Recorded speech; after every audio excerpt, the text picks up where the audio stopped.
y la idea es permanecer en nuestros hogares.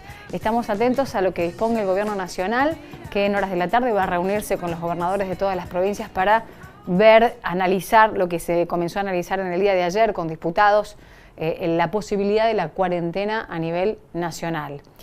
Mientras tanto, la preocupación de los trabajadores, muchos de ellos que continuamos desempeñando los diferentes roles en esta cadena de producción que muchas veces no se puede parar absolutamente, con guardias mínimas, con un sistema que tiene que seguir rotando por la cadena económica que no puede parar, y lo veían y lo contaban los propios trabajadores del volante con su preocupación de no poder juntar lo mínimo indispensable para comprar la comida del día. ¿Qué pasa con el resto del trabajo y los trabajadores en general, que están, muchos de ellos, alcanzados por una normativa que salió hace muy poquito a la disposición del Gobierno Nacional y el Ministerio de Salud, de licencias extraordinarias para poder no concurrir al trabajo? El caso de embarazadas, caso de padres y madres con hijos menores a cargo. ¿Cómo funciona esto? Cristina Zócar nos va a ayudar a entender este sistema que es un paliativo legal momentáneo, extraordinario, desde el Foro del Trabajo. La presidenta del Foro del Trabajo, Cristina, ¿me está escuchando? Buen día. Buenos días, ¿cómo estás, Paula? Bien, bueno, presentando un poco esto que trae la preocupación permanente de todos, de todas, a ver cómo me voy a desempeñar. ¿Estoy alcanzado por una licencia extraordinaria? ¿Esto a qué se limita? ¿A edades? ¿A situaciones especiales? Contanos un poquito de qué se trata esta medida extraordinaria, Cristina.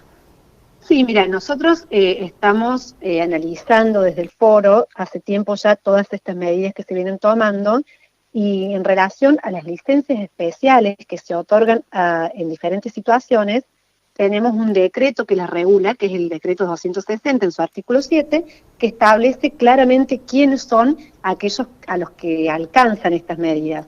Y además, a partir de ahí, se le han dictado una serie de resoluciones ampliando el alcance de las licencias especiales.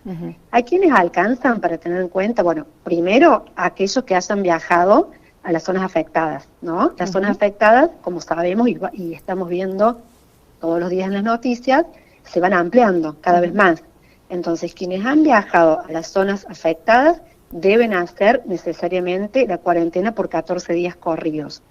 Aquellos a quien el virus se haya confirmado que padecen de este virus, y aquellos que tengan contactos estrechos con las personas que hayan viajado a zonas afectadas o con aquellos que hayan contraído el virus. Claro. Eso por un lado. Contactos estrechos serían familiares, gente que estuvo... puede ser familiares, claro. Puede ser gente que haya trabajado. A ver, hay que tener en cuenta esto. Hay mucha gente que ha viajado y no ha hecho la cuarentena. Eso es una realidad, lamentable realidad, pero existe. Entonces, esa gente que ha viajado a zonas de riesgo y no ha hecho la cuarentena, ha tenido contacto con un montón de gente en su trabajo, en su casa, con sus amigos, en eventos sociales. Entonces hay que analizar cada caso en particular. Después tenemos gente que también, otra situación que se plantea, que ha viajado a zonas que no eran de riesgo, no ha hecho la cuarentena porque, bueno, era voluntaria en ese caso la cuarentena, no era obligatoria, pero después, en el interín, esa zona se ha declarado como zona de riesgo. Entonces, a partir de ese momento en donde se declara esa zona como zona de riesgo, tiene obligatoriamente esa persona que hacer la cuarentena. Esa persona hace la cuarentena desde el día que lo obligan, pero para atrás pasó un par de días, supongamos, en donde no la hizo, claro, y haya tenido diferentes vinculaciones y contactos estrechos. Por eso, en estos casos, hay que analizar cada situación en especial. Por eso las disposiciones, la normativa que se aplica obliga a estas personas a denunciar estas situaciones, a decir cuál fue su itinerario, con qué tipos de personas se juntaron, bueno, una serie de recomendaciones y de preguntas que se le hacen, claro, a los fines de determinar quiénes pueden ser... Vos sabés que me parece que en algún punto estamos corriendo de atrás, porque en el día de ayer se conocía, por ejemplo, una reconocida concesionaria de autos de la ciudad de Río Cuarto, que tenía una empleada sospechosa de coronavirus. que había sido aislada. Pero mientras tanto, los trabajadores continúan trabajando y mientras tanto, los trabajadores ya habían mantenido el contacto con su compañera de trabajo. Y mientras tanto, esos trabajadores ya estaban atendiendo a otra gente, porque el comercio sigue abierto. Entonces, vamos de atrás, me parece, ¿no? Con las soluciones. Es justamente a lo que quiero llegar con lo que te explico, ¿no? Compartimos la idea. Es difícil, se hace lo que se puede, pero acá hay que apelar por sobre todas las cosas a la responsabilidad de cada uno, individual y colectiva también. El Estado no da abasto, y bueno, en estos casos como el que me estás contando, yo no estaba noticiada de esta situación, pero bueno, también depende de la responsabilidad que tengan, calculo yo, el jefe de esta persona, los propios empleados. También hay mucho desconocimiento, la gente no sabe, recién ahora se está informando de la gravedad de esta pandemia, hay gente que no entiende la gravedad o no la quiere entender, hay gente que es más descuidada, muchos sí están siendo responsables y hace rato que estamos, me incluyo, en cuarentena voluntaria, y bueno, también depende de esto, es una cuestión de conciencia social, es una cuestión de cuidarnos, de cuidar al otro, y es una cuestión también de presencia efectiva del Estado. Sí, y en la articulación con los privados, Cristina, también, ¿no? Porque, ¿qué pasa, por ejemplo, en situaciones, las independencias estatales es como más fácil, la licencia y bueno, la aplicación de este tipo de medidas legales? ¿Qué pasa con los privados? Porque también hay una decisión, ¿no? Como de sentido común, de jefe, empleado. Hay una situación que por ahí se pone en tensión. Sí, ese es un tema. El tema del empleo privado es un problema. No solo el empleo privado, el empleo negro, o sea, el empleo privado registrado y no registrado. Hay una problemática importante. Y bueno, acá como yo lo vengo diciendo, acá depende de un diálogo sincero entre empleador y trabajador, donde no haya especulaciones de ninguna de las dos partes y donde prime siempre la buena fe. Es lo que yo reitero en estas situaciones, más allá de la ley, que la ley está, tiene que primar la sensatez, la buena fe, la responsabilidad, ¿no? Porque hay de todo. Nos encontramos yo como abogada me encuentro con diferentes consultas, hay cosas que son increíbles, como hoy veía una noticia donde han obligado a trabajar a empleadas domésticas familias donde vienen afectadas de zonas de riesgo y están en cuarentena. Bueno, hay cosas que no se pueden creer.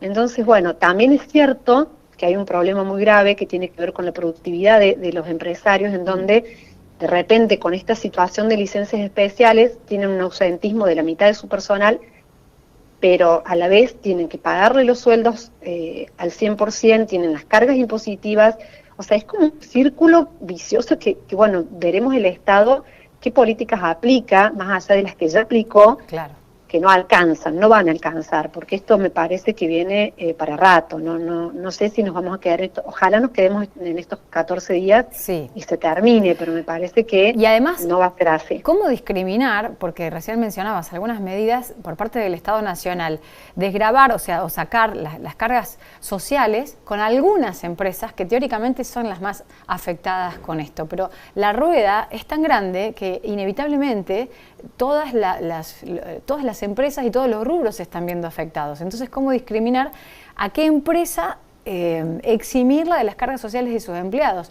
Y por otro lado, te quería preguntar esto, la gente que se tome estas licencias extraordinarias, tener en cuenta que no son ni vacaciones, que no se computan, digamos, ¿cómo se computan? Es como una licencia, ¿no? Bueno, ahí volviendo al principio de la nota, lo que me preguntabas, yo te hice, te esquematicé un primer sector de personas que tienen obligatoriamente que tomarse que tienen que realizar la cuarentena. Sí. Pero también están las licencias especiales para quienes, para aquellas personas que hayan cumplido 60 años o más, al momento del dictado de la resolución que establece el sistema de licencias especiales, para embarazadas, para aquellas personas que padezcan depresión inmunológica, que padezcan diabetes, que padezcan insuficiencia renal, hipertensión, etcétera.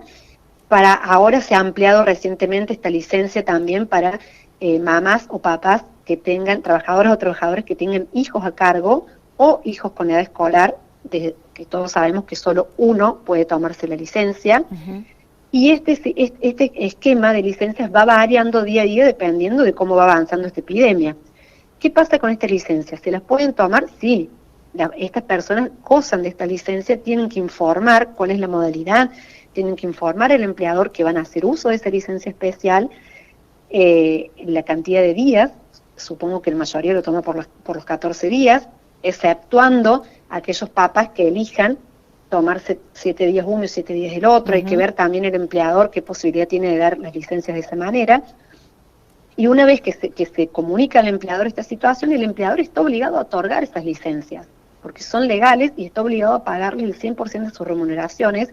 Y un dato que no es menor es que estas licencias no suplen otras licencias. No es que porque se les da esta licencia van a perder otras licencias que les correspondan legalmente por convenio colectivo. Es una licencia especial y el trabajador que se encuentre en estas situaciones que hemos mencionado las tiene que tomar, tiene la facultad de tomarlas y el empleador está obligado a dárselas. De lo contrario, ¿qué pasa? ¿Cuál es la herramienta que queda al empleado, digamos, en que no se le deja ejercer esa licencia, que no se le permite? El jefe que dice, no puedo, no me da la capacidad, a lo mejor no es que no quiero, no puedo, no tengo la capacidad para suplirte, por ejemplo.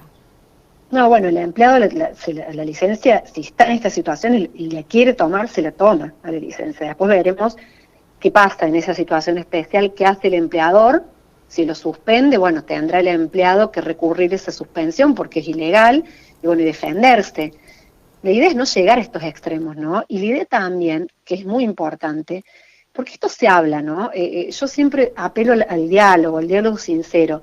Si se dan estas situaciones que es muy posible que se dé donde el empleador se le complica darle esta licencia, pero si el empleador le garantiza a su trabajador las condiciones de higiene y seguridad, las condiciones de que va a estar protegido, no, por ahí el trabajador acepta eso y lo coordinan y lo conversan y avanzan en ese sentido. Pero también hay una realidad que el empleador o se le está yendo de las manos esta situación o no está interiorizado en las medidas, en los protocolos que hay que tomar. Esto tiene una serie de protocolos de higiene y seguridad que están obligados a los empleadores a respetarlos. Por ejemplo, en los supermercados, la gente, los cajeros están en permanente peligro de contagio, en contacto permanente con la gente. Bueno, hay medidas para tomar para que los trabajadores se sientan seguros y quizás no necesiten tomarse esta licencia especial, ¿se entiende? Claro. Pero bueno, ayer se conocía un caso de cajeros con cascos, por ejemplo, cascos protectores en la ciudad. Bueno, yo ahí en la parte médica no puedo opinar porque no es mi especialidad, no sé. Si no, pero digo, buscarle la vuelta con las medidas de seguridad que enumeraba. Sí, ¿no? Sí, yo por ejemplo ayer entré a una farmacia chiquitita en donde tenían una cinta de esas de peligro a 2 metros de distancia del mostrador, me pareció perfecto. Claro. Y estaban con guantes, con barbijos, no sé si sirve, pero estaban, no importa, además no está. Y con esa precaución donde no podías tener un contacto con el empleado a menos de 2 metros. Claro. Después las desinfectaciones, bueno, se pueden hacer muchas cosas. El tema es que hay que empezar a implementarlas justamente para que el trabajador se sienta seguro en su lugar de trabajo y si tiene la posibilidad de no tomarse la licencia, lo conversa con el empleador y no se la toma. Claro. Pero ya es una opción del trabajador si se toma o no. El empleador, si el trabajador quiere hacer, siempre y cuando esté en estos esquemas de licencia especial, ¿no? Si el trabajador quiere hacer uso de licencia, el empleador está obligado a otorgársela. Bueno, nos quedamos con esta última parte. Cristina Zócar, la presidenta del Foro del Derecho del Trabajo, muchísimas gracias por ayudarnos a pensar este tema tan nuevo, ¿no? Es tan cambiante, tan dinámico, tan excepcional. Muchas gracias. Sí, no, gracias a ustedes por comunicarse.